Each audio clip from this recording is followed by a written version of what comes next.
So anyway, how's your practice? Well, I haven't really called in a long time. It's actually been a month, I think. Um, it's been so I've been having a pretty busy time. I've had almost 2 weeks worth of exams. Um, I also had to move apartments. Um, Nonetheless, my practice has actually been really good. Okay, all right. So So a lot of activities and a lot of mindfulness. Good. uh, I don't know that I've been very mindful. I have been keeping up the practice through even through like more of the busy times, even though I noticed that practice volume tends to drop when I get busy. But I guess that's to be expected somewhat. But I made sure not to skip any days. So no days without formal sitting. That's kind of Mhm. and then I usually try to sit twice a day because um, I like to do one sit in the morning and one in the afternoon. Um, so that's been pretty good. Um, I've been doing a lot of um, anapanasati as well as metta. So that's kind Mhm. of been my two staple exercises mostly for the last couple of weeks, um, with some noting thrown in as well. And that's been working really well. So I've noticed that um, I think my concentration has improved quite a bit to the point where um, I'm not sure if we should get into the whole jhana conversation, but I think um, I'm I'm I'm in that general territory a lot of the time now, especially on good days. Um, so yeah, that's been pretty good. Um, Also, I've really been working on um, gladdening the mind, I guess, is another way to put it, which I know you're a big fan of. So I thought I'd mention that. Um, so I've been really so whenever I notice that a distraction comes up, like a distracting thought, um, the mind kind of wanders away, and then instead of like bringing it right back, to take a moment to really um, like make sure that I'm not coming back in a forceful or hurried or aversive way, but rather coming back in a really relaxed way, in a joyful way, um, like maybe having a slight smile going when I come back, instead of kind of jerking the mind back, which I've been doing in a subtle way, like not very noticeable, but like still, it's like this again, back to the breath, like kind of come on, let's go back to the breath kind of thing. But instead, I've been trying to do a, huh, that's that's that's okay. Like I don't need to beat myself up over this kind of way, and trying to do that every time, and that's been working well. That's good. I think that we've talked about it before. What's Yeah. actually now improving for you is your right effort. That you're improving effort, making it more correct. All right. One of the ways of looking at right effort would be the least amount necessary to get the job done. Yeah. That's the right effort or the sweet spot. Just enough to tip things over. Yeah. Have you had any experience with students? Um, so is there usually a sense that the perception of effort tends to change over time? So because I think when I first started out meditating, like 2 years ago or something, um, I was in the habit of really over-efforting. Like, let's really punch the mind, like whip it into shape. Like, this can't be that hard. Just focus on the breath for 2 hours. And now it feels like it's very obvious whenever I'm using effort. So I was wondering whether my perception of effort has changed, because even when I now really try to turn up the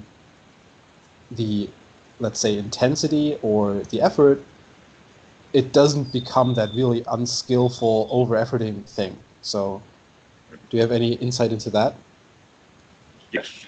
The first thing is that I would call that the developing skill of investigation, as opposed to change in perception. In other words, as you keep looking, you keep seeing more, and in that sense, you keep seeing more of the way things actually are, and that's when the, let's say, the clinging that has the push or the desire to get something done begins to melt away. Desire melts away because you can recognize, Wayne Dyer's book comes to mind. You must relax. Doesn't make any sense. Must relax. Yeah. All right. That we have to find a gentle, easy way to relax. Yeah. And that the word relaxation is possibly a better English language word than what Bhikkhu Bodhi has used in the word tranquility, because tranquility has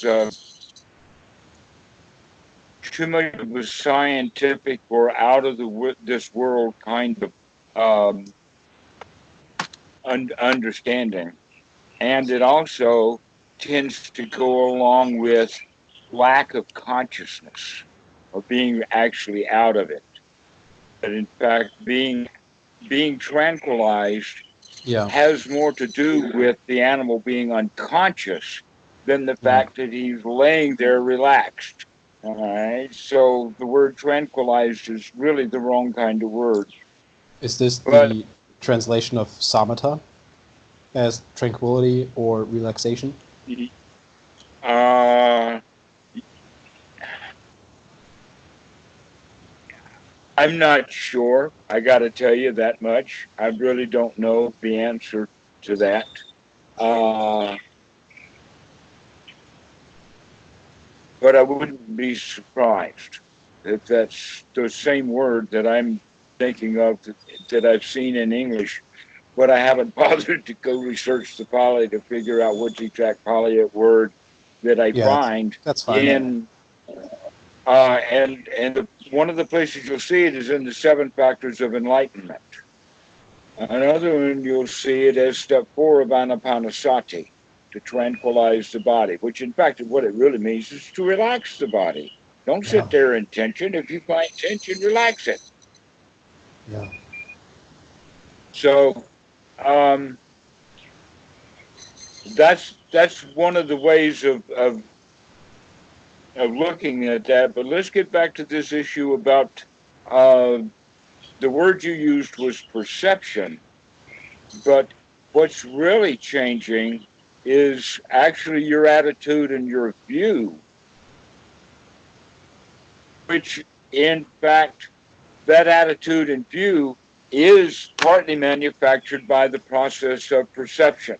So I can't say that you're wrong to use the word perception, that perception is changing. Yes, of course it is. But that's because you're feeding that perception system new ingredients to work with, which is new information. You see, here's what's really going on is that the the process of an individual coming to be introduced to the Dhamma jumps right in and starts getting the Dhamma. what that really means is that more and more of his time and more of his intentions and more of his efforts, in fact, more and more of his whole life, which is always in the sense of more and more of here now, is being added to an old pot of stew that we don't kind of look at anymore. And so we leave the stuff at the bottom rather than stirring it up, because that's where it's going to be um, the most painful, the oldest memories, the stuff that will keep us in the sense in the old ways of being a victim and that kind of stuff. Emotional Sankara. What we're doing now is we're adding new wholesome um, spanking shiny new good to go information, so that when perception, which is just perception working the same way that it does, now is seeing the world and perceiving the world with a new set of data. Is you could almost say it's something like that you deleted a lot of old files and replace them with a new set of files, like the update of like Skype. And you update Skype, and what does Skype do? It throws out all of the old stuff, but it puts a new set in. Or, like sometimes Windows says, well, I'm going to keep the old stuff for you in case you want it. We're going to put it in Windows.old, but the new one is going to be there for you. Okay, that's what we're kind of looking for with the Dhamma. And that one of the ways of thinking about it then is that all the rites, rules, rituals, ways of doing things, supposed to's, or she said this, and because she's the owner of this place and she says that, that means I've got to go tell everybody now what she said, because now it's a rule because she said it, even though she's not there anymore. You see how attached some people can be to rules, and they don't even understand that that's attachment to rules. What we do then is throw that old stuff not completely out, but we leave it in the bottom of the barrel to sort of compost, is the polite word for it. Let it be there with nothing. See, that's all we used to have was our past, was the only thing that we had to use for perception. And so the perception, when it needed to know something, would go dig around in the past. Well, now we're going to leave the past alone, and we're going to put a brand new past in there, but this brand new past is useful, wholesome, wise, beneficial, and delicious. Not forget that the Dhamma is delicious. And the whole new rule system is now easy to understand, and that is suffering and no suffering. That's the new rule system. I don't have to do it according to try to keep track of what everybody told me to do so that I can do what I was told to do.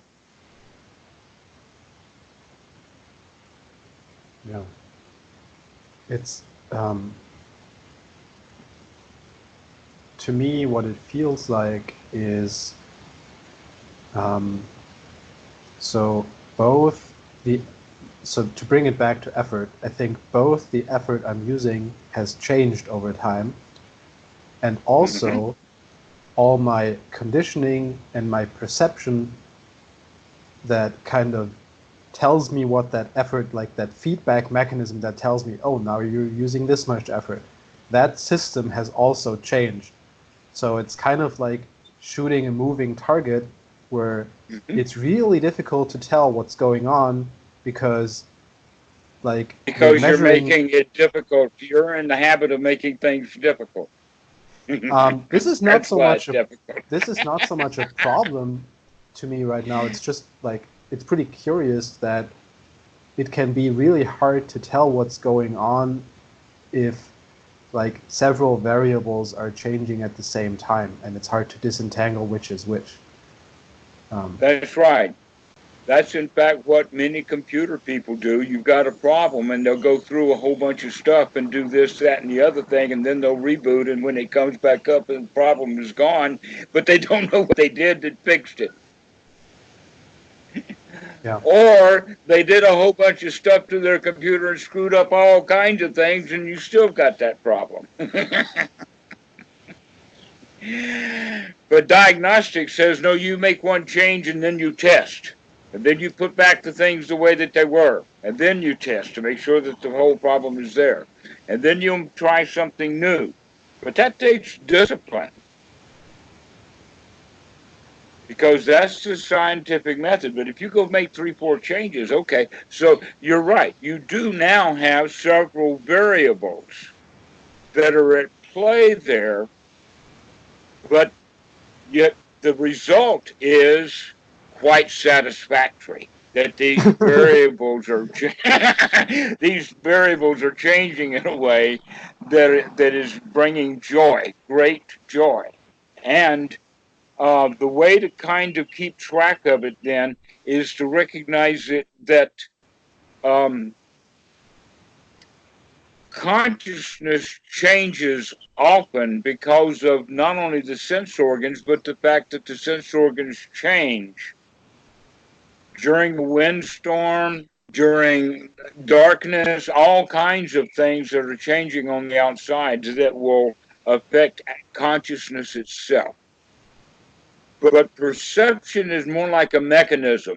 Perception is more like the actual underlying logical mental process that the human being has developed,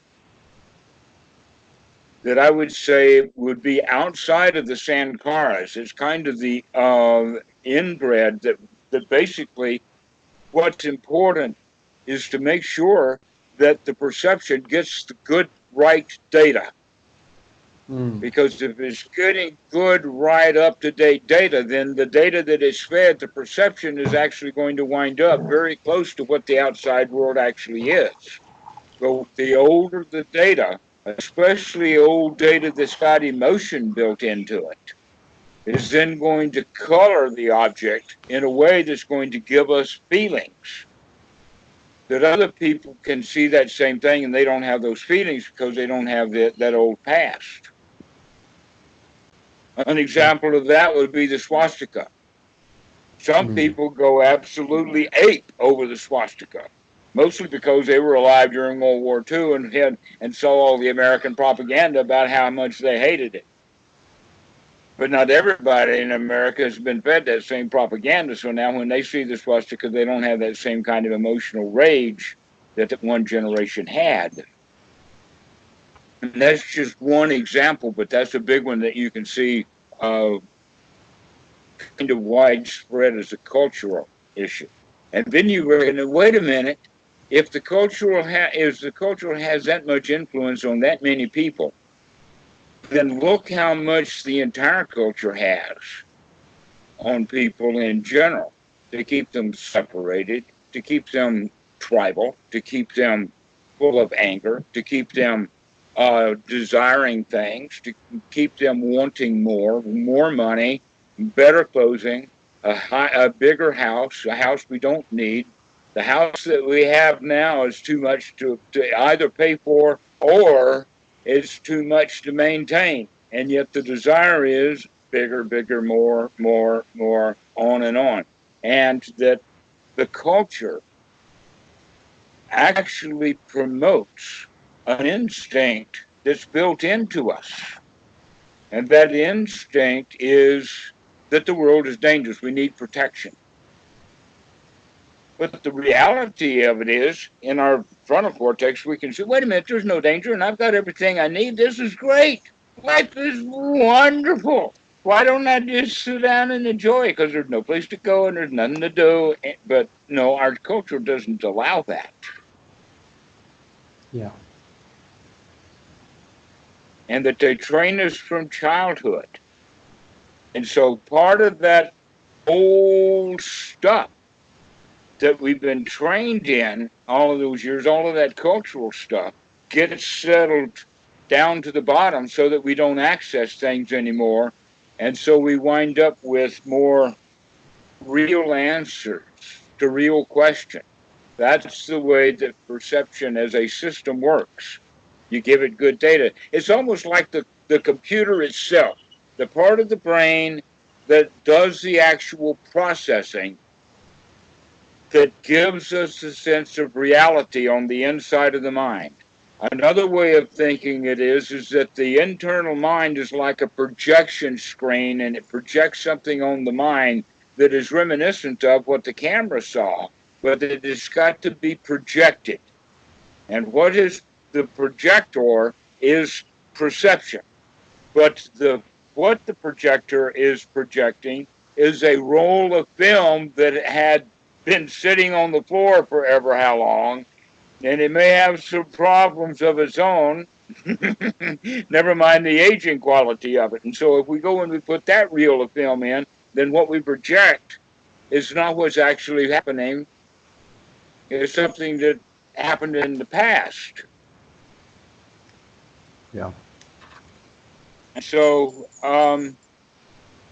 old conflicts, if we bury them, are not this now is not conflict.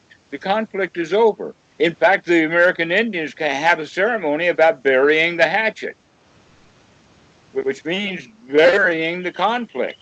Doesn't matter whether there was a conflict in the past or not. I'm not going to cling to that. I want to let it go. And let's hope that this present moment there is no conflict. So this is the concept of perception that we need to understand. It's the projector itself, or it's the actual hardware of the computer itself. And now that we're talking about computers, GIGO. The Sankaras that we feed it.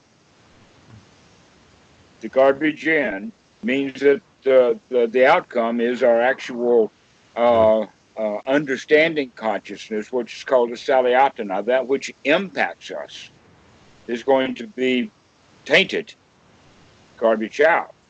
And what's going to be tainted with is old, inappropriate feelings,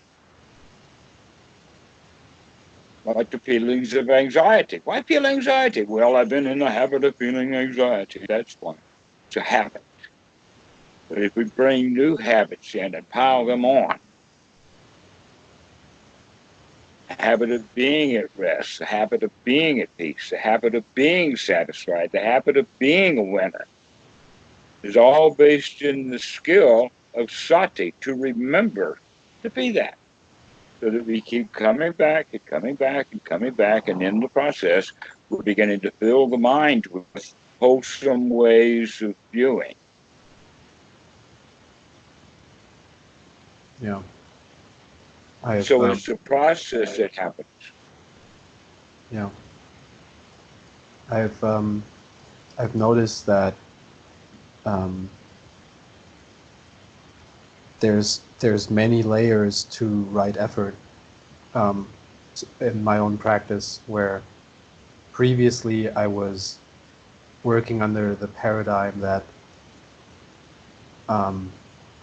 I was basically over-efforting, and I needed to find a way not to over-effort as much. But I remember.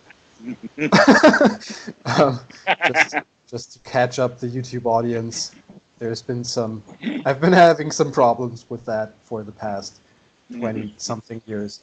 Let's say it like that. So, and now I've realized that something has changed, which I'm not sure what it is. It's probably a bunch of different things.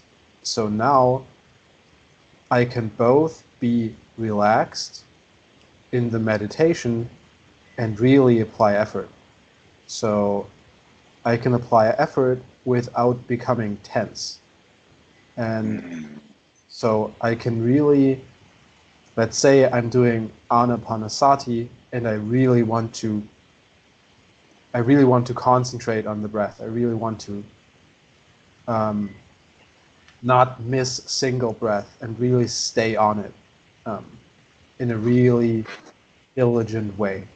I can do that and really apply energy and effort to that without becoming tense and tired and exhausted, which is what would happen previously. So I can really be comfortable in the body and like physically relaxed in the body,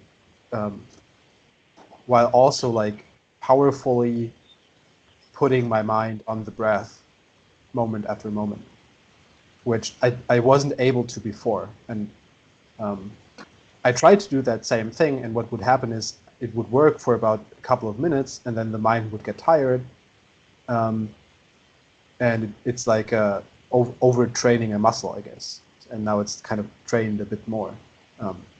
Yes, right, right. Or let it, exactly.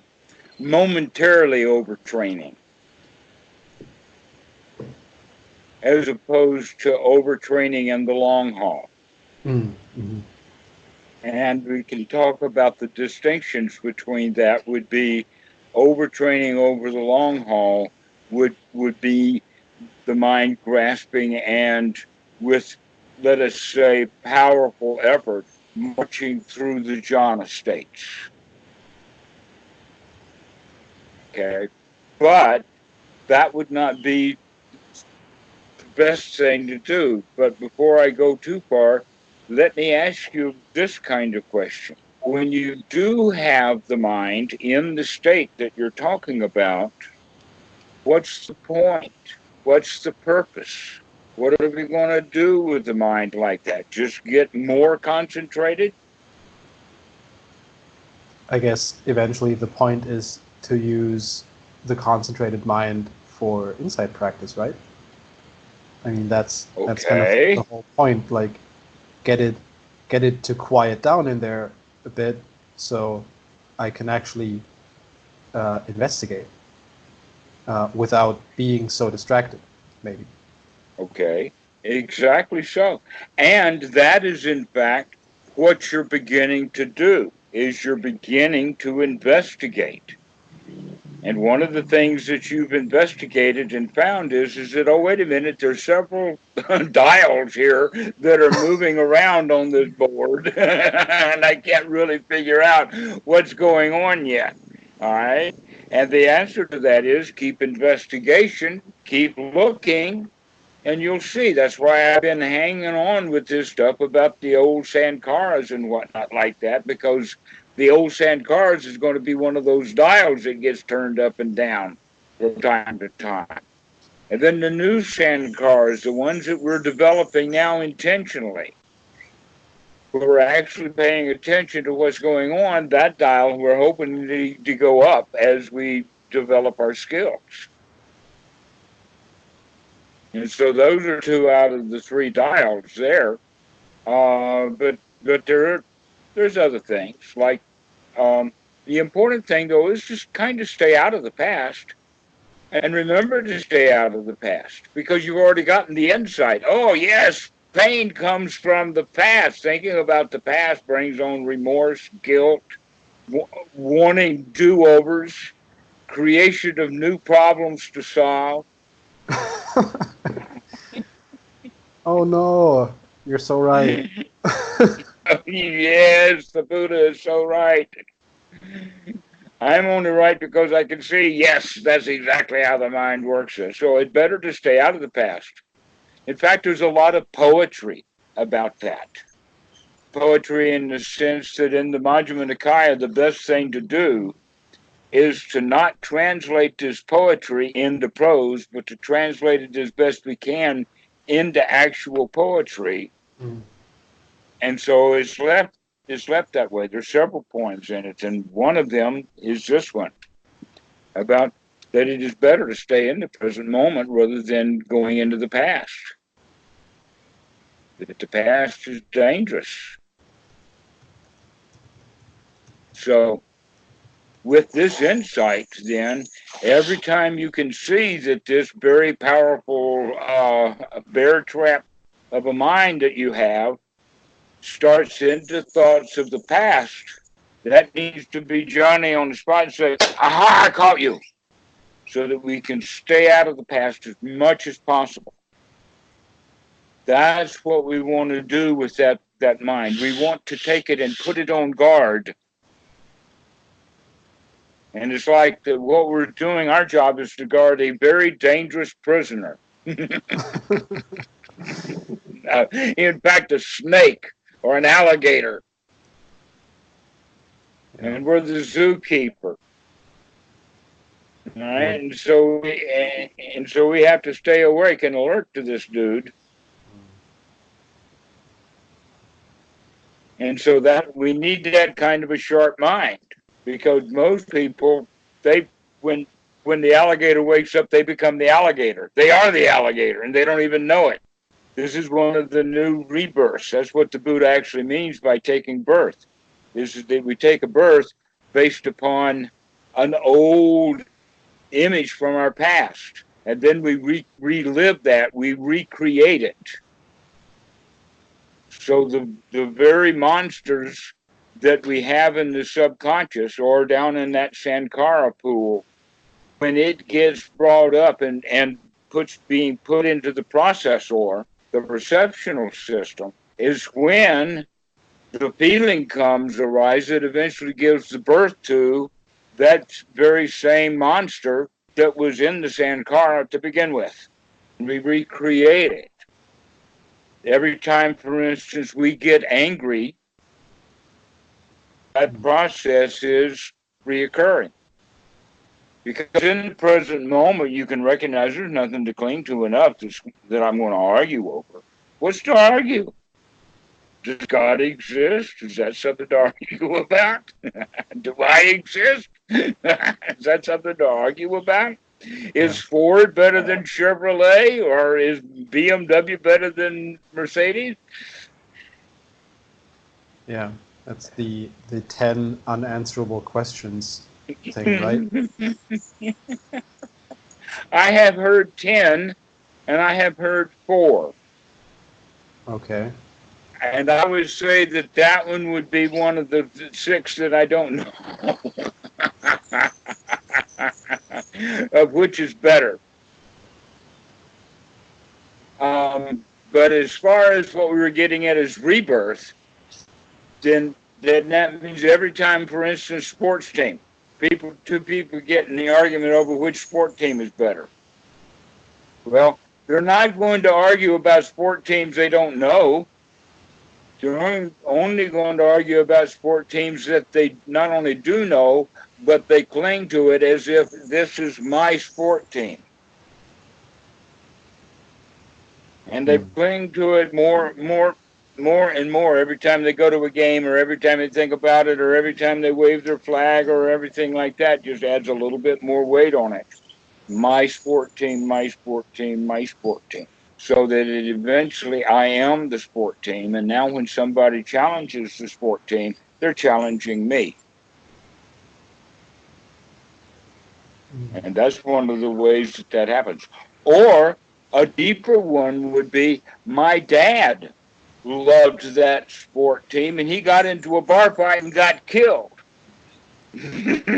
Therefore, now I'm really attached to that sport team times double or something.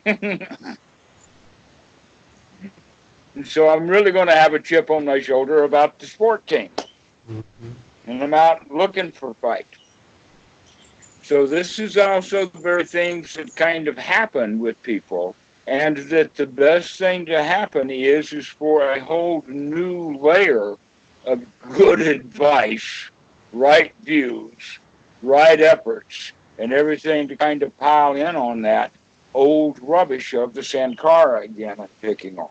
So that the likelihood of our projections or perceptions are then, let us say, in the service of the Dhamma rather than in the service of the dukkha, if I can phrase it that way. The old way of doing things that brings dukkha, now we're looking at it from the Dhamma. And that's part of what's going on with you, is actually changing your perception, or it appears to.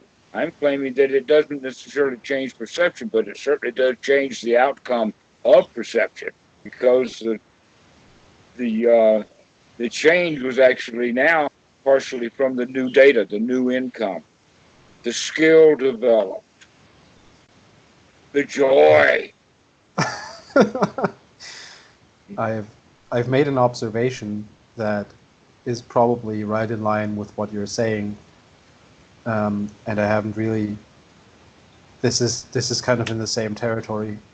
So one thing I've noticed is that I am relating differently with people, or let's say the interactions between me and other people have changed without, and it seems like I haven't changed. So I feel like the same old person that I've supposedly always been. So I don't feel more wise or spiritual, or, I don't feel like I'm necessarily a nicer person or better person or whatever, but I've noticed that it's easier to connect with people. Like, um, people more often than before would maybe just come up to me, strike up a friendly conversation, like an easygoing conversation. They seem to trust me more, and they seem to be more open to me. Um, and that's happened with like a number of different people. Um, Have you gotten any direct feedback from any of your older friends in the sense that, hey, something nice has happened to you? no, I don't think so. Okay, all right. But it does happen with strangers that you feel that strangers find you more approachable. Yeah, and it also people I've known for a longer time. Um, so this phenomenon is not limited to strangers.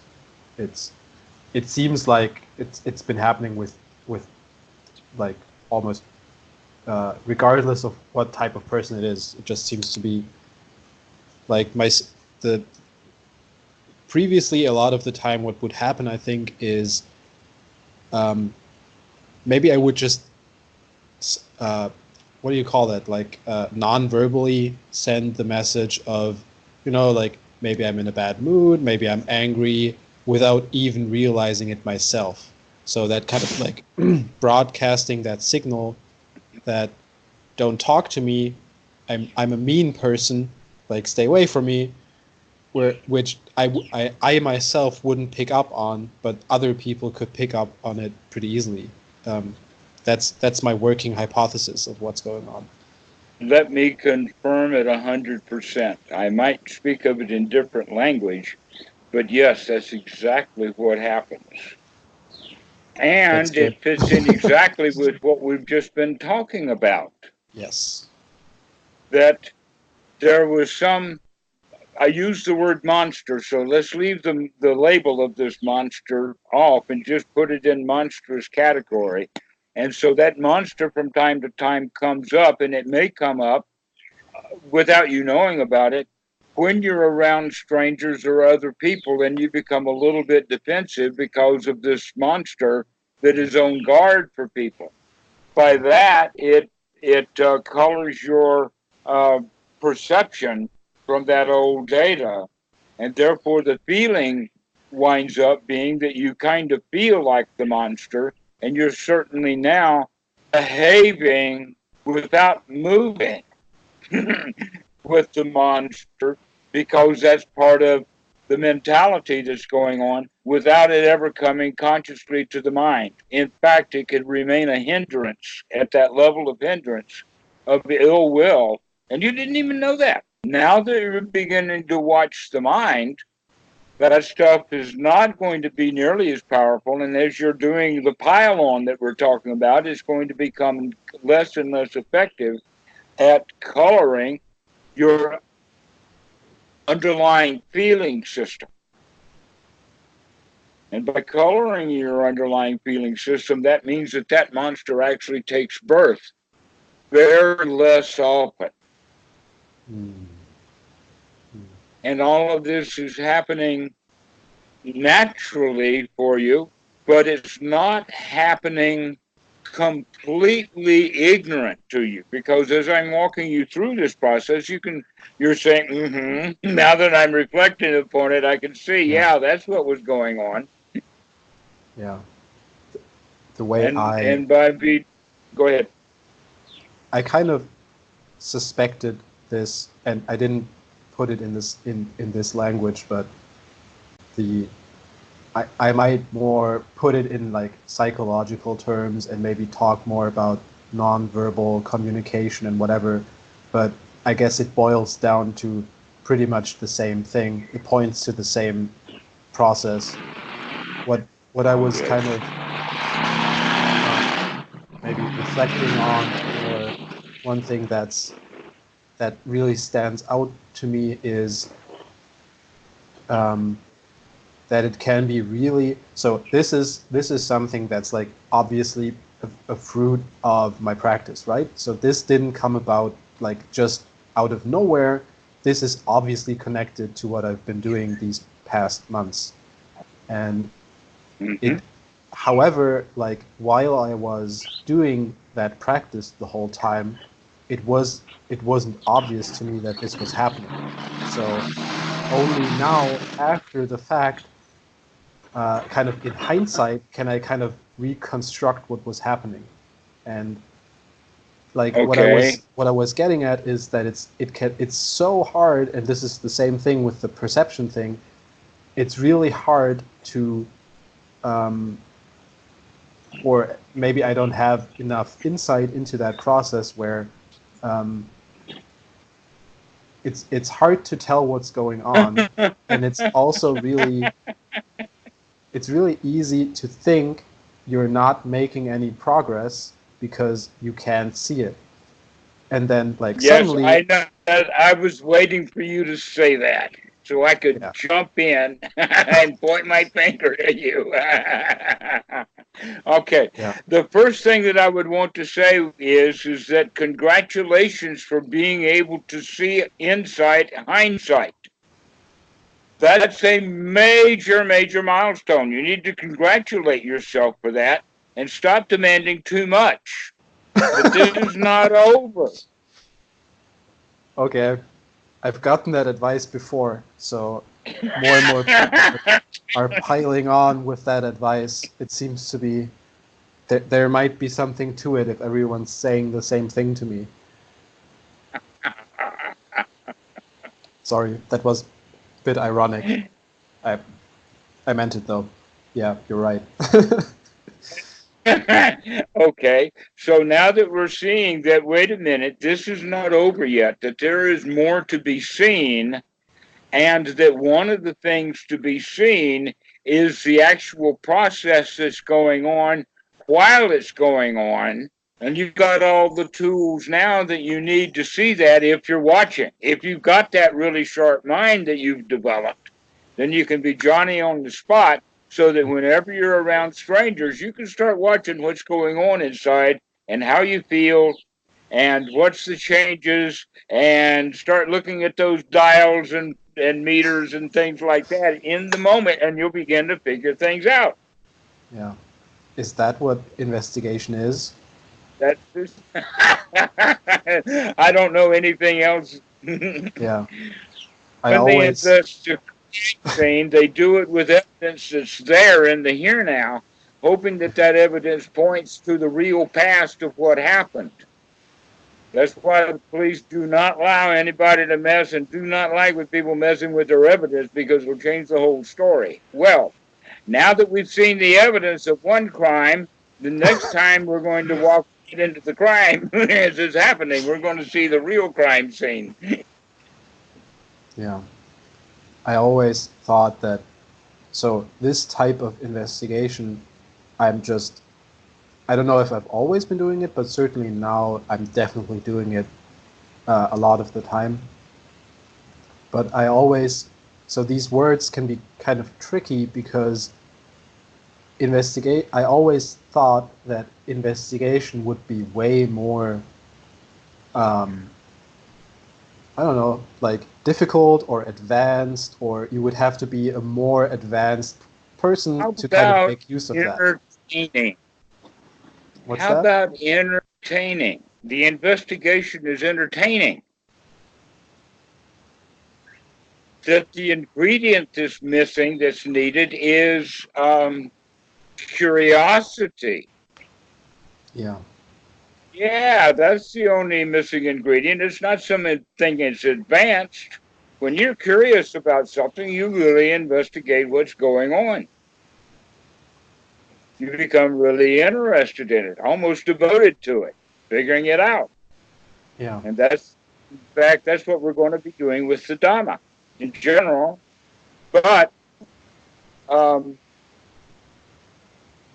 being able to stay curious is key to the investigation. In other words, you actually want to see it as it's happening. Now, many people will make the mistake of thinking that this is suffering in the form of wanting something that you don't have. No, this is being on guard, waiting for something that you expect to actually happen, and you want to be there to watch it, which is a whole different way of looking at desire. Not is not a different desire. This is actually curiosity instead. And it has a song behind it. Watch closely now. I don't think I know that one. It's in 1976. A Star is Born. Chris Christopherson and what's her name?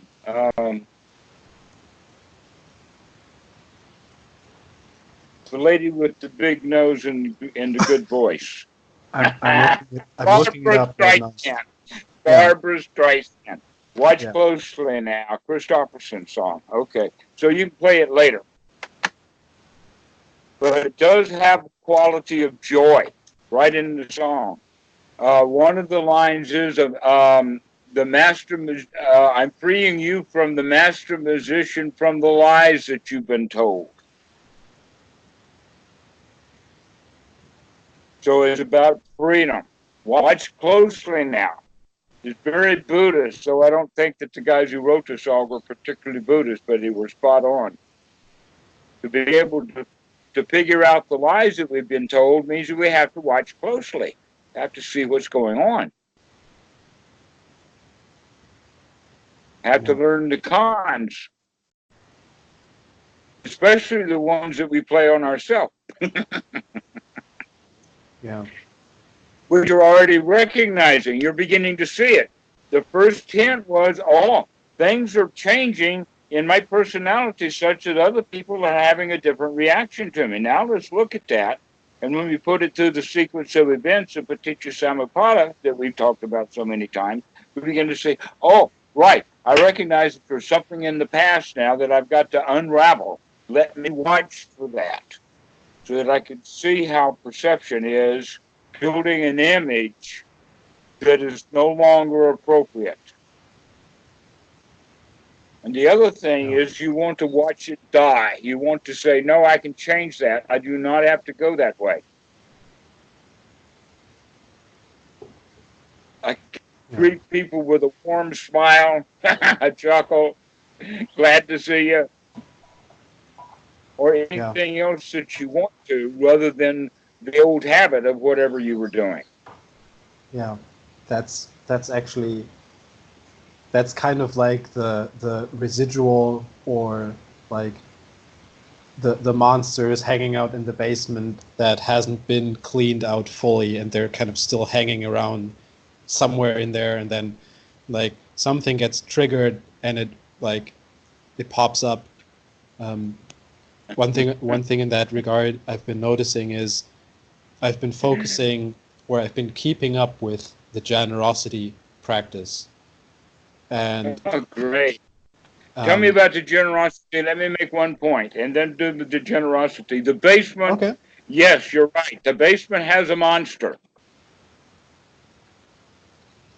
Unfortunately, the basement is full of monsters. The whole basement is nothing but monsters. Yeah. This is why it's so useful, powerful, and valuable to shut the door to the basement and keep it shut. Stay out of the fast. Yeah. And now let's talk about the current practice of generosity, the adding the next story up. Yeah. um, so I've been keeping up with that, and people were starting to notice. And whenever people noticed, they had a very positive reaction because I'm doing something nice without getting anything in return, obviously, or like without getting any obvious thing in return, like not Without a doing it for, barter. yeah, It's much more of a natural barter system as opposed to a yeah. deal-making barter system. I mean, the thing, I wasn't doing it uh, like super altruistically. I was still kind of doing it for myself in a way because I know that it's a wholesome thing to do and that it's more wholesome than like keeping everything to myself. It will actually like just in terms of like ego-centered gain, I kind of gain. I mean that's kind of like putting it to the extreme, but like even if I were only considering my own happiness, I would get more out of it by being generous. Like even Precisely. That's why we refer to it as supramundane right view. Because mm, ordinary right view is, yeah, I'll have the gain. It's selfish. And it ripens in clinging. That's what ordinary right view is. Wrong view would be, oh, this is all trash. But we'll not go there. Let's go to supramundane right view to recognize, oh, to be generous is actually an act of the feeling of being wealthy, of being satisfied and comfortable. And I mean comfortable in a upper middle class kind of way. yeah. So that every time that we express generosity, it gives us the joy of the remembrance of the fact that we've got enough, that we're satisfied, that we're complete, that we're whole, that we're wealthy, and that Yeah. our generosity springs from that wisdom, the same wisdom that gives rise to the wealth, the feeling of wealth, gives rise to that generosity. They go hand in hand when it's right, noble view. And this right noble view is going to have its own value or its own reward, which you're saying now, you're about to hint at that people are recognizing it, they're seeing it, they Yeah. like it. That in fact, what they're actually seeing could be described as noble behavior or honorable behavior. Mm. That this is part of what the Buddha was pointing at when he was using the word Aryan, that we use noble right view, which means the right view of the highest mind that humans have from time to time. We should have a lot of nobles that are just naturally noble. An example would be Socrates, lived a noble life, but many Greeks lived noble lives, okay? So our job then is to live that noble life, which in English we would also not use the word noble. That sounds actually very European. We would use the word Aristocratic. honorable. Right, it's almost aristocratic. But in English, in America, we would use the word honorable, except that we've seen so many politicians, dishonorable men, being forced by tradition to be called honorable when in fact they're not at all. That loses the quality of honor. Yeah. But in the old days, my word was my bond, was a code of honor. It wasn't the only code of honor, but it meant that we were bound by our own ideas of ourselves. They're going to tell the truth. We're honor bound. That's what we're talking about. That's that quality of nobility that the Buddha is really talking about in the Eightfold Noble Path, that we've got that noble mind that keeps us in the right speech. That if we make our word on something, we're going to keep it or we're going to unravel it correctly. Yeah. So, this is a quality that they're beginning to see because they don't see that often. Yeah. Congratulations, you're beginning to display nobility when in fact they used to see a monster. Yeah, it's almost like um, these uh, people are not used to seeing someone doing something nice without getting something in return. That's very unusual, and people are um, picking up on it. What I kind of uh, observed several times is when someone would kind of make a comment about how, like someone would like I would put like some food in the kitchen, and then someone would ask, "Hey, was that you that put the food in the kitchen?" And I was like, "Yeah, that was me." Um, and so they commented on, "Huh, that's really nice, thanks," which is like a very innocent enough comment, and it would have been like in hindsight, it would have been really easy to say, "Yeah, I just wanted to do something nice for others, so that's what I did." But what my mind instead does often is um, it's kind of like getting a compliment. It's that same mechanism where uh, I like without doing it consciously, what happened was I was like self denigrating, like, oh, it wasn't that big of a deal, um, like uh, trying to downplay it, trying to um, kind of dodge the thanks I was getting, and that's what I was getting at with like kind of some of those monsters still lurking around somewhere where um, it would have been so Uh, easy to just say, "Oh yeah, I guess I was just trying to do something nice." Uh, that's it. And I was like spinning these elaborate stories about how it wasn't a big deal and people shouldn't think about it, and um, yeah. this is also a very excellent case of the quality of having that very sharp mind to be on guard for this sort of self denigration rather than recognizing, oh no, this was nice. I enjoyed doing it. That would possibly be the best thing to say is, yeah, I really like putting that out.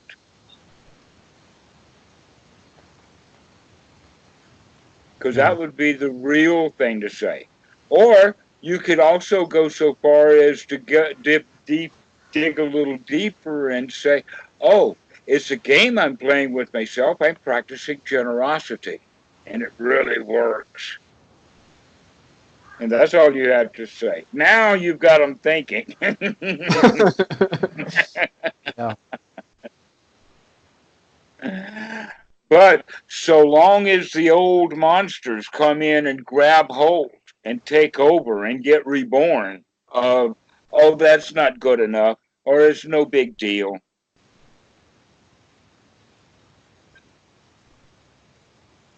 So this is the thing. Are you going to be on guard to see this stuff as it's Yeah. coming up?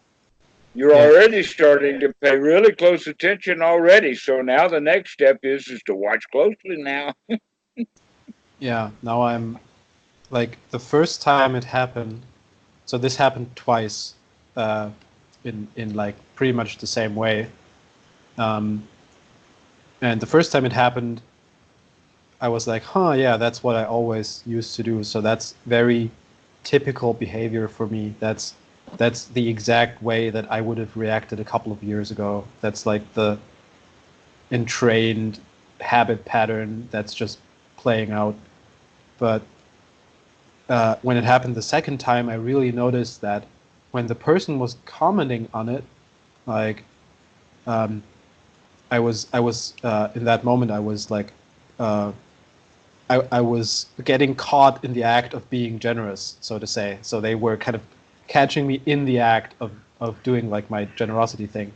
And so she said, huh, so you've been the person who's been doing all the. And um, so I said, yeah. like feeling like a thief almost, like getting caught red-handed or something. And she just said, "Huh, cool." And I was really happy. Like in that moment, I was just really glad that someone was enjoying it. But then, even though that's what I was feeling, that kind of old habit pattern just started playing out, and it's got this really strong pull to it where it it's it's very automatic. It comes up without me wanting it to come up or deciding that it comes up, or like, you know what I mean? That would be only true if you don't know it's coming up. And that would be Yeah, the old way. The old way is it comes up, it slithers up, it sneaks up, and it takes over. yeah, Now you're beginning to know that it's there, and you're going to be on guard for it. And the time that it's most likely to come up is when you're in a conversation or a relationship with another person. So when you get into a conversation with another person, turn that mindfulness button on. Say, this is the yeah, time to watch what's going on. This is the yeah, time I'm most susceptible to have my monsters come up. yeah, This will be very, very valuable for you. And you need that remembrance to remember that. So that's actually a very good event for you. It's very much like the timer that we've yeah, been working with before. And in a way, it's kind of like generosity. Every act of generosity is done with mindfulness. So here we are now talking about mindfulness or sati to be able to remember. And in this case, we're talking about being on guard, to watch for it, to know when it's coming up. And at a very good time to start intentionally being on guard with right effort is when you're in a conversation with someone. yeah. It's almost like a triggering event that says, pay extra, like, be extra mindful if you can. Yes, turn it on. Watch closely now. Yeah,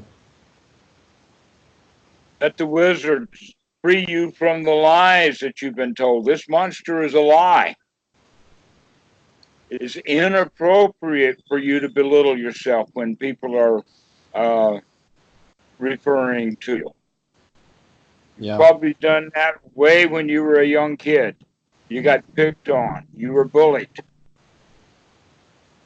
Who yeah, knows what happened? And we don't want, like psychologists often like to do, archaeology. There's no need to do psychological archaeology. I'm sorry that I even went into it that far because I saw you saying, wait a minute, maybe it was. Let me think about it. No, yeah. I was kind don't. of trying. I was like self-analyzing, like, huh, is he right? Let's think about this for a very long time and try to get Yeah, to the bottom of no, don't. You it. don't. No, you don't get to the bottom of it by digging in the past. All you do is you bring up all of that crap you got to smell while you're digging. Better to stay out of it. It's suffering laden. The better way to do it is to be on guard for it to coming up in the present moment. So that if it does come up, you can say, back in the closet, back in the basement, Yeah, I feel like because it if will not take control if you can see it coming. If you go digging into it, you're inviting it all over the place. Better, like the Buddha says, stay out of the past. Don't reminisce in it. We're wanting to get rid of the past.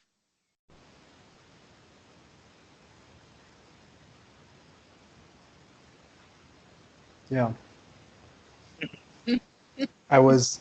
This is really interesting. I like this. So one thing that came up for me before was, I feel like a lot of these things, and that's kind of analyzing it even now, but um, many of these things that are coming up seem to be connected. They point in a similar like psychological direction where many of these things that I'm observing are kind of in the same general ballpark of thing. I'm not sure if there's anything like more like any skillful means to bring to that, or if it's just if the general rules apply of what you've been saying so far. Well, what I've been saying today is basically not just observing the feelings themselves as they arise, bad feelings, good feelings, liking, not liking, but I'm actually telling you to watch as the perceptions hit home. They contact you. They hit you, right? That's the time to pay attention, because that's the time you're going to see that monster as it hits you before you have a feeling about it. So as you have that monster, as you're beginning to see it, that means now you can choose how you're going to feel about it. One of the ways you can feel about it is, aha, I caught you. I see you. Yeah. The other way of looking at it, you dirty son of a bitch, and you grab it by the throat and you choke it. I don't approve of that one. Yeah. The third But the thing would other be, option is to remain ignorant of it. You don't see it come in. yeah.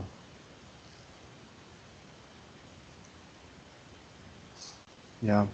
I guess what I meant was, is there, so that's true, but that's not what I meant.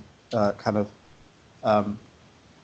is there anything useful that I can do with that that realization that many of these things that are coming up are deeply related and kind of have the same flavor to it? Let's say like the Yes. self-reproach, kind of the self like downplaying, the expecting too much, like uh, the thing you commented on before of, hey, there's this, you're realizing it after the fact. Be happy that that's happening, and don't expect that that you should be aware of it while it's happening, because that's actually the next step. Like these seem like just different flavors of the same underlying thing. So is there anything Yes. useful I can do with that? Yes. And that, what you're talking about, is its own insight. To recognize that these monsters are in a gang.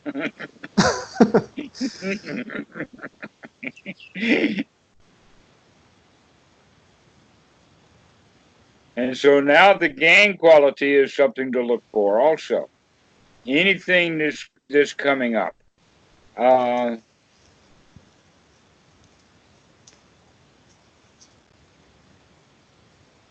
I would say that possibly the criteria would be anything that has the quality of fear. Separation is something to be noticed, as well as that which is appealing, has the quality of pleasure, something that you like. And notice that those feelings arise on their own out of the perception process with the Sankara as a fuel system. And so the feeling presents itself, but it presents itself only when you're ignorant of it. Or let us say, presents Oh, itself is yeah. the wrong way of saying it. It arises and becomes strong and powerful because we don't see it. This is why you want to watch closely, and you've got several good things to watch for. One is the quality of how you feel when a monster comes. Or you can start if if you don't know how you feel when a monster comes, Watch how you feel when the monster does come, and then you'll know how you feel when the monster comes. So when the next time the monster comes, you'll catch it in advance. And that's the way of looking at the whole thing. It always works in that regard. Is that it's going to take several iterations, that no one becomes a black belt in karate just by going to one or two. They actually have retreats, 10-day karate retreats. I've been on one. That's not going to make you a black belt. It's all of the strenuous work, hour after hour, of doing all of the exercises correctly, that's going to bring you to that level. So here, now basically what we're doing is we're doing a mental form of karate. And in fact, the way that you can think of it is that your past is capable of attacking you with a sneak attack at any time that you're not watching.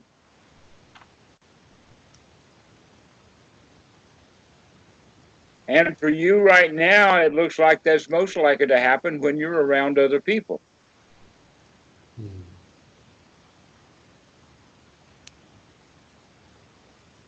Yeah. Or let us say in communication with people. So is it, so just to make sure that I get the chain of events right. So there's all this, let's say, emotional Sankara gunk built up. That's kind of the conditioning that we've got hanging around from basically since we were born, like the sum of all the conditioning that we've inherited, kind of.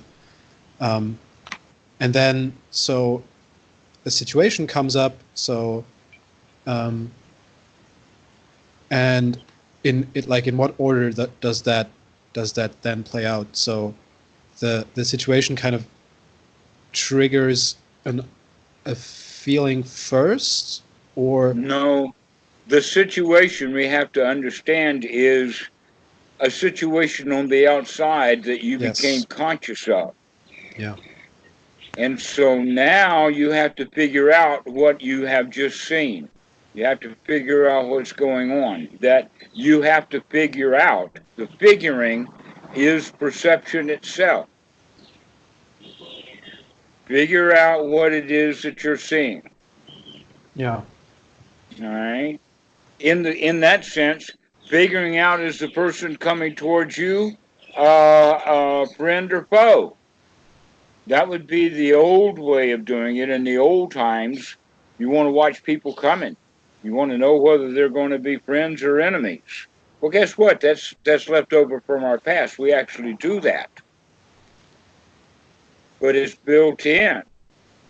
The wisdom would say, if we're processing with wisdom, then the process would be, oh, I see that person. They work with me. They're friend. And I don't have to go through the old system of friend or foe, because they're not a foe unless we perceive them as a foe, and then they will be a foe. That's how we manufacture our own reality. But if we see them as a friend because of the new processing, but the question is, are you going to process with new data, or are you going to process with old data? Yeah. And that's kind of a judgment call. That's kind of right view, because eventually you'll be able to see which way you're actually processing. Are you going to process with the new Sankara or old Sankara? But in the beginning of practice, it's generally going to be just old Sankara, because we don't have enough weight of the new Sankara built up, and the old habit is just going to be old Sankara. But now we've got enough mindfulness, so we're waiting for that stuff to come up. So somebody comes down the hall, and now we see foe. And you can recognize, oh, look at what I've just done. I made an enemy out of a friend because of an old bad habit. So this is just one example. I'm not saying that this is what's going to happen to you, but this would be the general range of, or the way that it happened. And it looks like that may happen with you when your friend actually said, were you the one? Who has putting the food out? And you heard that, and which way did you go, friend or foe? Yeah, it's actually weird. Like my mind was doing two different things kind of at the same time. Like the the subjective experience was of I like that someone's recognizing it, but then the old habit was still playing out. So it was kind of in between, like there was some dissonance there. Um, Uh-huh. So now you know what to look for.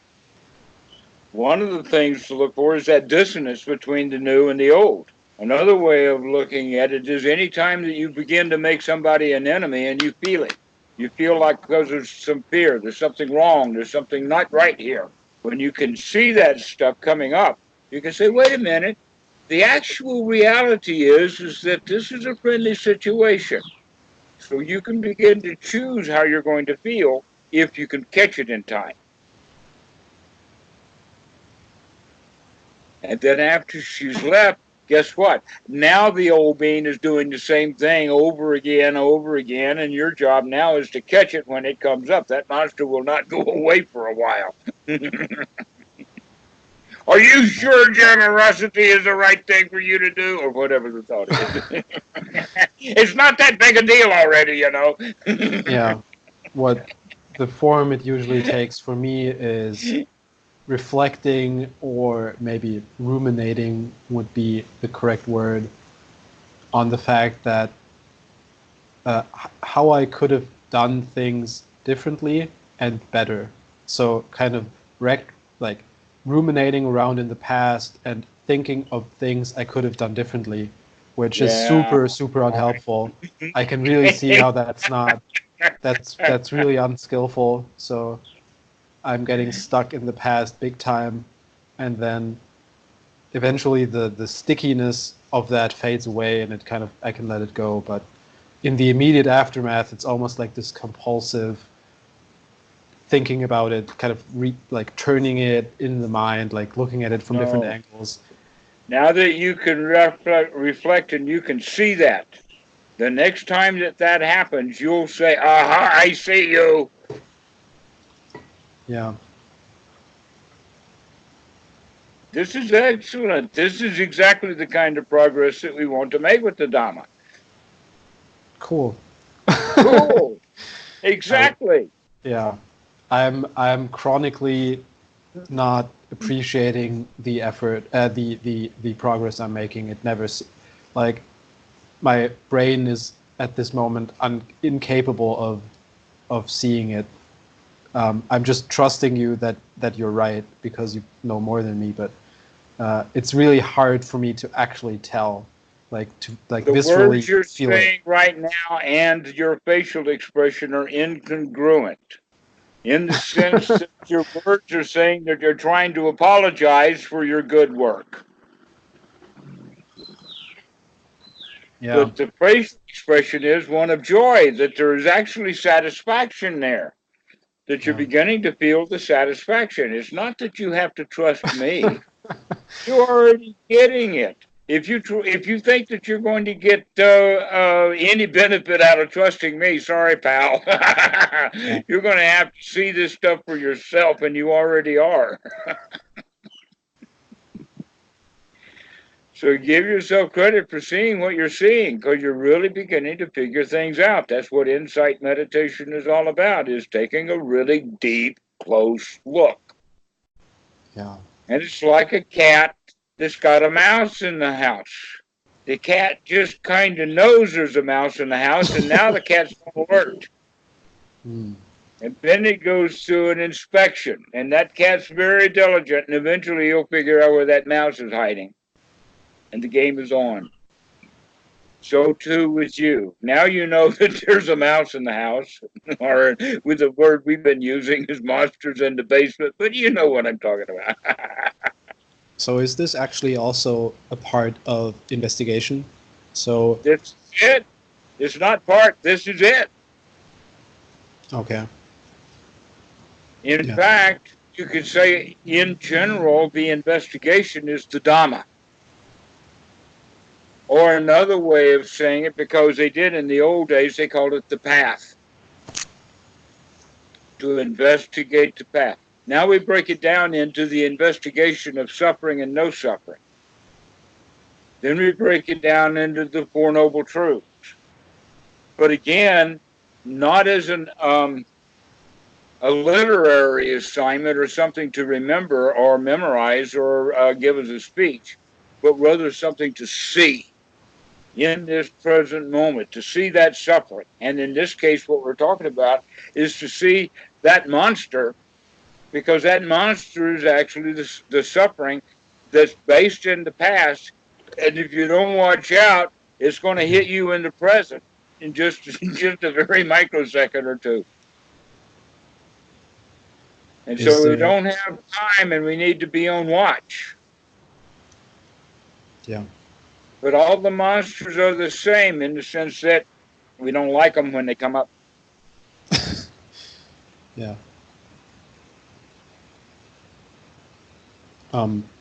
So is there also an aspect of trying to, so the way it feels to me, or maybe this is just a misunderstanding on my part, but I always thought that investigation was more, let's say, goal directed, or that it had like this aspect of really putting your intention to um, uh,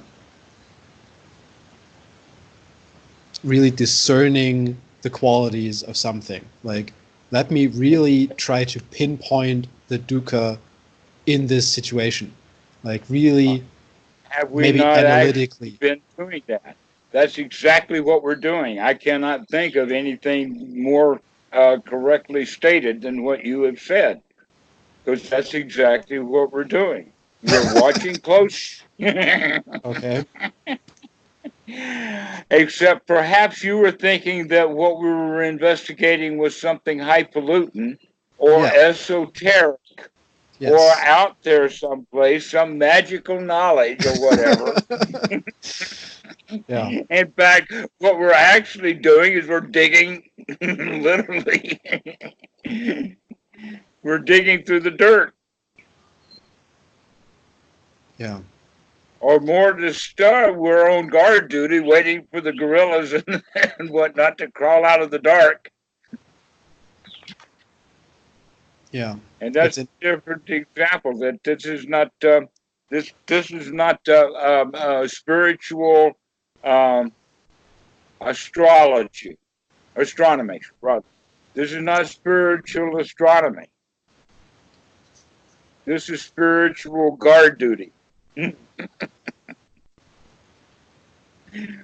Then we're not going to find by thoroughly investigating. We're not going to find out all the mysteries of the universe by this deep investigation with the being on guard.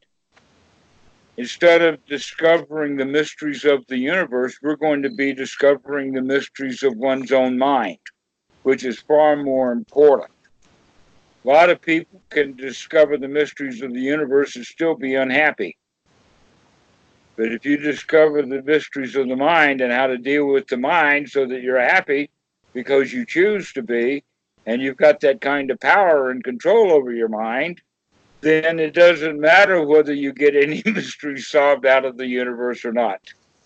yeah.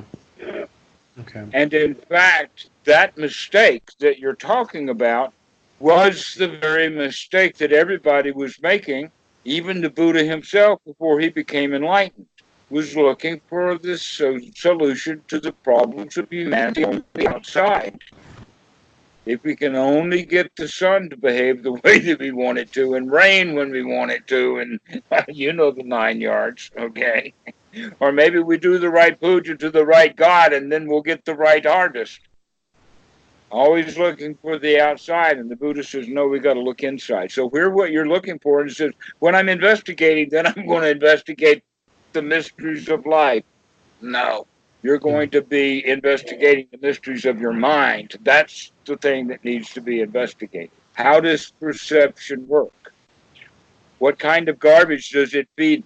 and what kind of garbage does it produce? Yeah. That's the Yeah. kind of thing to begin to look at. Yeah, I think for me, one thing, I mean, you're right that I had the idea in the beginning of like being really high up there in the stars or whatever, but I don't like the more predominant thing right now, I think, is to me it feels like I really haven't pinpointed it exactly and clearly enough yet. But that's probably back to that point you made before of this is kind of the first step of many of like getting a handle on what's going on, and then you kind of go over it again and again and again and see it more clearly, more detailed, more fine-grained, um, and kind of that's maybe what I'm missing, but that's probably the that's probably lacking the appreciation of like, yay, this is the first step. So instead of Yes, like, exactly. where's the second step? Give it to me. Like, No, no. Sit there and enjoy the first step for a while. The second step will present itself if you're on guard, yeah, or the second step will slap you in the face because you're wanting it too much. yeah, All right, but you did finally come around to it, and that is to take appreciation and joy and satisfaction with each step. Each step along the way that you make needs to be done with satisfaction because these are skills to be developed. They're not going to fall on you after you make 31 steps. I'm thinking of Masons right now. Sorry about that. So, it's not going to fall on you. You've got to develop them right along the way, which means take satisfaction in what you're seeing now. Take satisfaction in the fact that you've got a mind that's fit for work. So now you're going to put it to work. You're going to actually go see the dukkha. You're going to actually see it as it arises. You're going to see how it manifests itself in feelings. And see it manifests itself mostly due to ignorance. And so when you've got wisdom, you can see, oh, now that I take ignorance out, I can really see the causes of suffering. mm, And then the next one is, and this is really important for you, you need to start playing with the third noble truth. Take a nibbana moment now and then. When the girl says, oh, were you the one that put out the food? The answer is, ah, yeah, it was me. A little nibbana moment. Start enjoying the fruit of the path. You're beginning to take some fruit from the path. So start enjoying that fruit. Give yourself little nibbana moments. Really let it set in that when you get that mind really fit for work, then you can say, okay, reward time. The mind has come, it's ready for action. So yeah. like a stallion that you're about to crawl onto, you have to pat it. You have to rub its head. Okay. Yeah, sounds good. Yes, that's the way that we do it. Is it always with joy? Joy with every step. Develop that gladness in the mind. Gladdening the mind is such an important step. Yeah.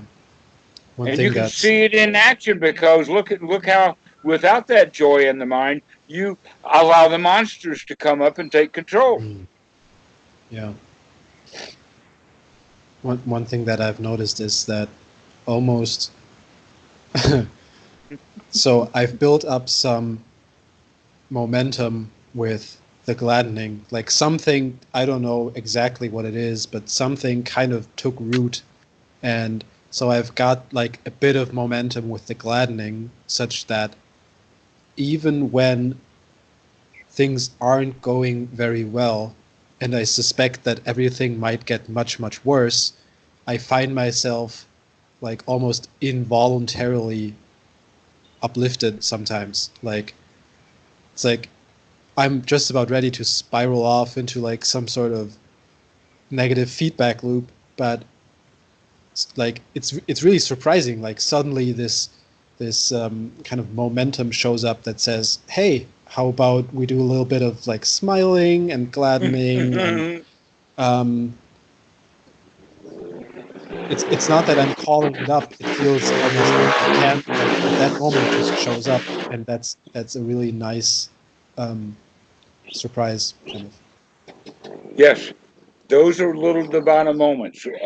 When you were talking, I got the example in the mind of it's about like that we're about to walk over a cliff, and just at the right instant, we say, "Wait a minute, stop!" And then we're really happy that we did not take that next step over the cliff. All right. So if we can catch it before it goes over the cliff, because now what you've done is that after you've gone over the cliff and we review it, and we can say, oh yeah, now I kind of know where that cliff edge is. And so next time I'm not going to go over the cliff. I'm going to stay on this side. Yeah. It's almost like I've got something I can rely on. Like I often had the impression that I had to really be super on guard with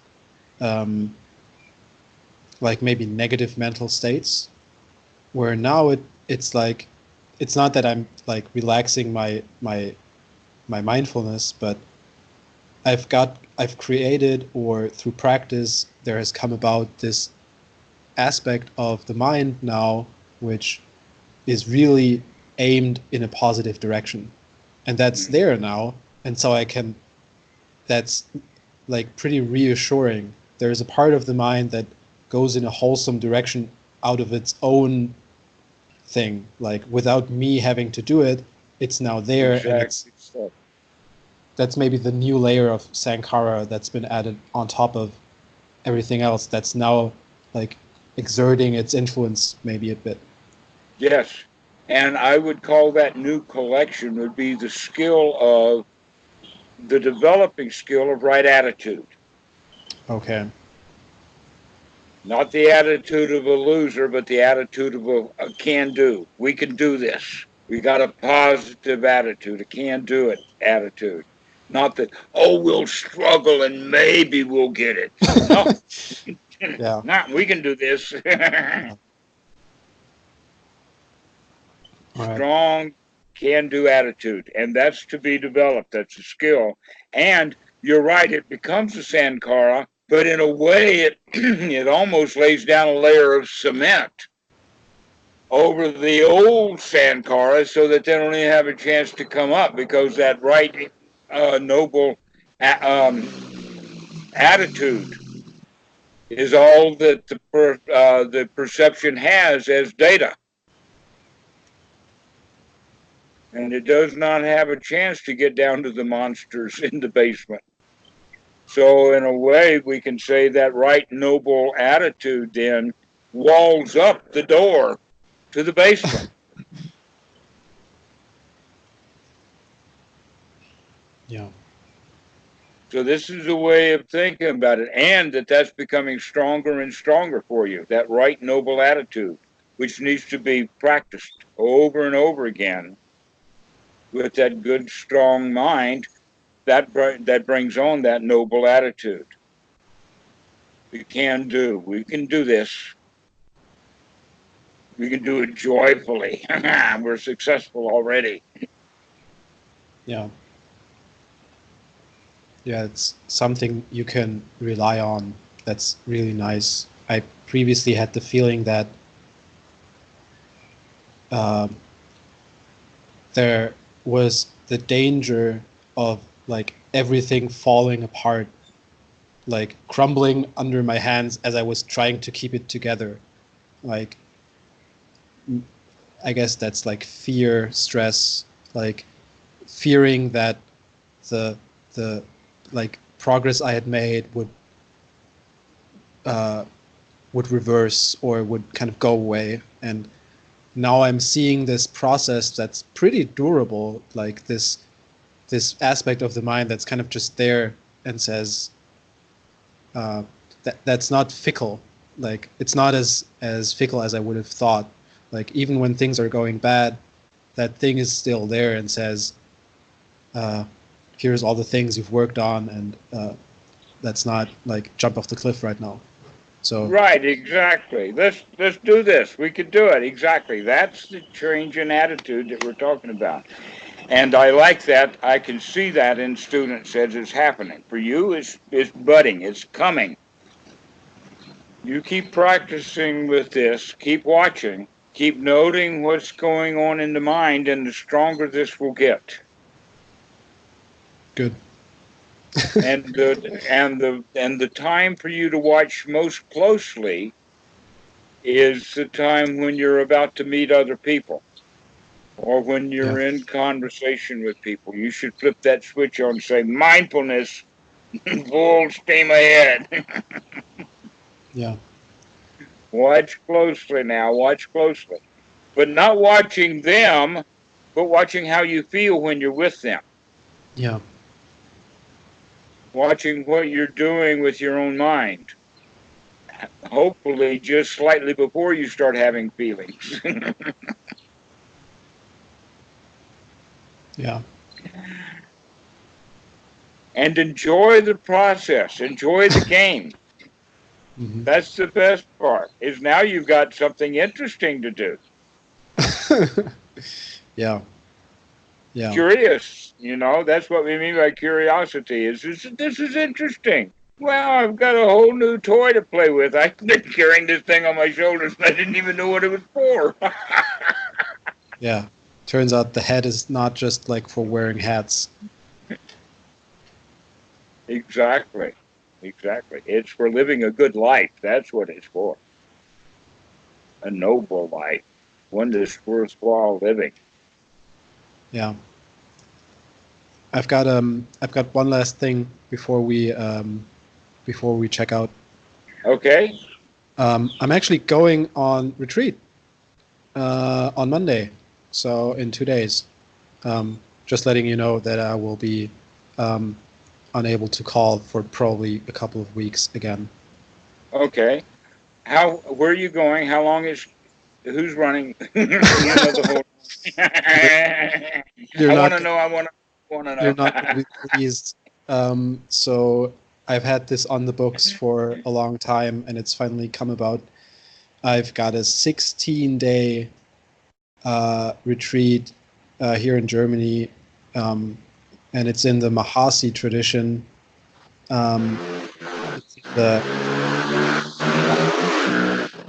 which I think he's a Thai, or he was a Thai monk, I think. Um, but it's kind of a different. Burmese. Yeah, Mahasi is from Burma, but this is a John Tong. He's kind of it's a variation on the Mahasi method, but it's still an insight practice. I think one of the main differences is they do a lot of walking as well, so it's Okay. equal parts walking and sitting, but it's still the noting and labeling practice that's done Okay. there. The only thing that I would say about noting and labeling is that Westerners tend to note too strongly, label too much. And what I mean is exactly what we've been talking about here is that when we perceive what it is that we're labeling, we label it too strongly. And by doing that, we spend too much time in perception, which means that we're no longer spending as much time in the consciousness. Yeah. All right. So when you're noting, you do not have to verbalize. You do not have to come up to the noting in the sense of rising, falling. Yeah. but rather the noting is just to see it. The investigation. When they talk noting, they're actually talking about investigation. But the Westerners hear the word noting and they talk about it labeling. Yeah. The stronger you label, the less you investigate. Yeah. It kind of takes the bandwidth away from the actual experience. It does. Be careful of that. that it does that, and other than that, it, good to go. Yeah, I'm I'm like equal parts anxious and looking forward to it because I know it will be pretty intense, um, like long hours of practice, which I haven't done so far. The one retreat I've been on was more of a relaxed schedule. Uh-huh. Um, this will be a pretty rigorous schedule, I think. Yes, they tend to be. Okay. Now, here's the way to handle this before you get to the retreat. Start your retreat now, in the sense that whenever you think about that retreat, say, no, I'm going to be here now. I'm not going to think about that retreat. I'm not either going to become anxious about it or excited. I'm going to stop thinking about the retreat, and I'm going to be here now.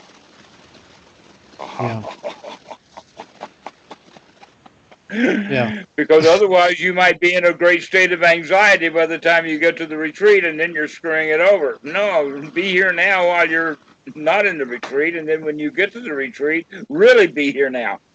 yeah. Which is the whole point of mindfulness, right?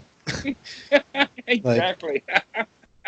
that's kind of the whole point of this whole thing. Like be don't get wrapped up in your fantasies and whatever. Yeah, Precisely. So don't get wrapped up in your fantasies about the retreat coming.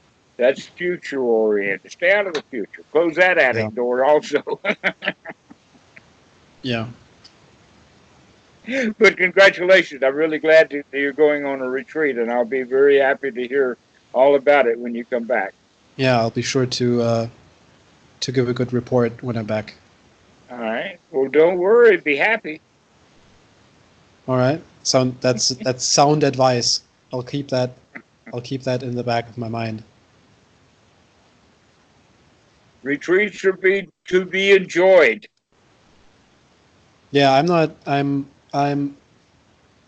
really looking forward to this opportunity to really practice because I know that just simply being removed from the ordinary day-to-day activities has the effect of just increasing mindfulness, like almost without doing anything else, just being in that setting, even without intensive practice, has a strong effect. So I'm Yes. really looking forward to seeing what like how that like multiplies when you add in serious practice.